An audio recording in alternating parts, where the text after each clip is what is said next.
یکی از ایده های پهلوی این بود که از ما ملت بسازه.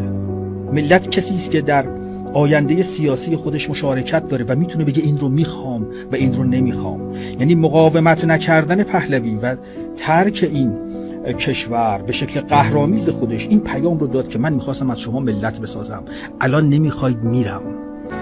تو اولین بار به عنوان ملت احساس قدرت کردی. ملت یعنی چی؟ یعنی کسی که میتونه سرنوشت خودش رو انتخاب بکنه و رقم بزنه.